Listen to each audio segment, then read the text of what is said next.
Hunting season in Parleeville, New Brunswick, had always been a time of anticipation.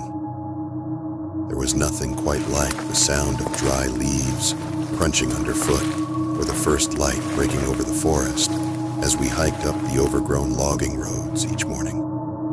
But this season felt different. The woods were empty of bucks, a fact that was gnawing at me after almost 2 weeks out there. Every day we'd find more signs.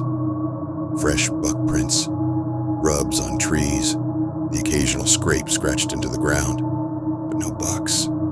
Just the does, moving like shadows through the underbrush, always too quick, too quiet. I was hunting with Gus, my mom's partner.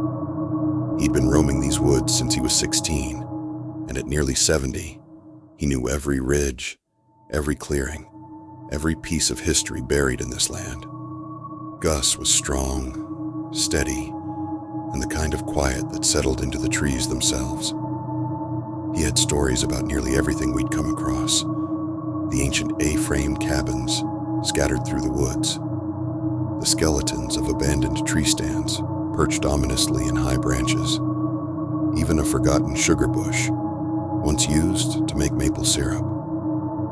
It was the kind of history you felt in your bones, heavy with the weight of years. But lately, his stories had an edge to them, like he was only telling half of what he knew. Something felt off with him. Every time we stepped into the woods, he'd fall silent in a way that wasn't just Gus being Gus. His eyes would glaze over, staring at something I couldn't see, his rifle dangling almost forgotten at his side. Once, I caught him standing there, with his gaze fixed on the shadows between the trees, his mouth slightly open like he was listening to something just out of reach. I'd called his name, twice, before he finally looked at me, blinking as though waking up from a dream. "What were you looking at?" I'd asked, trying to keep my tone casual. He shrugged, picking up his rifle with a jerk. "Nothing. Let's keep moving." But the way his hands shook for a few moments afterward said otherwise. By the 10th day, I was beginning to see things too. Strange shapes darting at the edge of my vision, only to vanish when I looked straight at them. Once, through my binoculars, I thought I saw a figure, massive and antlered, moving in the trees.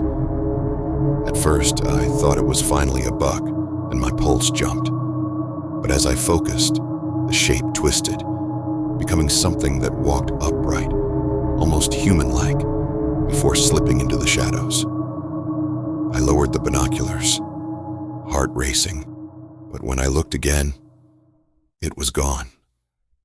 I kept it to myself, figuring lack of sleep or a trick of light was playing with my head. But that evening, as we packed up our things to head home, I saw Gus freeze, staring off into the same direction I'd seen the figure. His face went pale as he tracked something through the trees. My stomach tightened as I watched him, wondering if he'd seen the same thing I had. Without a word, he turned and started walking back to the truck, leaving me to catch up, too spooked to look back. When we got home, we'd sit by the picture windows in the living room, looking down into the woods we'd just come from. Gus would roll a joint, and we'd talk, but lately, his conversations veered in a different direction. He told me about the ancient stands that seemed to shift locations over the years, tree stands left to rot by hunters long gone. He'd mentioned the sugar bush, abandoned for reasons he couldn't quite explain. "It's like the woods change each time I go back," he'd say. And when I mentioned seeing strange things in my binoculars, he only nodded, never meeting my eyes. But the longer we hunted without success, the more those old stories and shapes in the woods started to settle under my skin, and the silence of those early